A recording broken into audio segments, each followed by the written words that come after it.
The Runaways. All right, there, now, so talk with them about transforming into the young, iconic rebels and the encouraging words Jet has for them.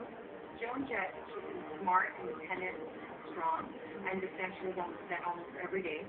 Was there a piece of advice that she gave you, or simply any words that she said that to date still resonates with you beyond the movie? It's really hard to pick one because she's constantly saying, like, you do whatever you want, don't let them get you down, like all stuff like that. It seems so like sort of what you hear when you're trying to like get motivation, but it's just how she lives. Playing the guitar, is that something that you picked up when you were little? I played since I was little, actually. It wasn't really hard to start.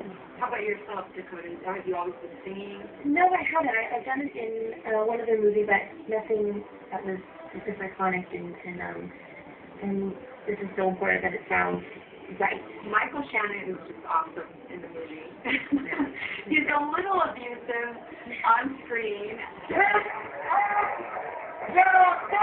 He's playing such an eccentric character, and the girls loved him too, to an extent. Joan especially. I mean, Joan was always like very much. She was always telling me like whenever he would yell at us in the scene, she was always saying like just laugh at him. There were moments in the movie that showed the Runaways making headlines, the fans following them, screaming for them. Can you guys relate? It's a different thing because they really accomplished something. I can relate to an extent, but I can't because it's like a really different role. I've never faced what they had to face.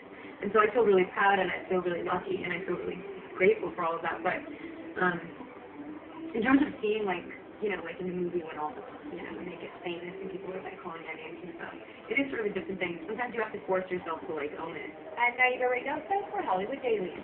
We heard Kirsten and Dakota talking about Michael Shannon playing Tim Fowler, their manager. He did an amazing job in this movie. Totally transformed himself into very, very believable. Can't wait to see all this. All right, The Runaways rocks out in theaters on April 9th. And The Runaways is just one of the movies that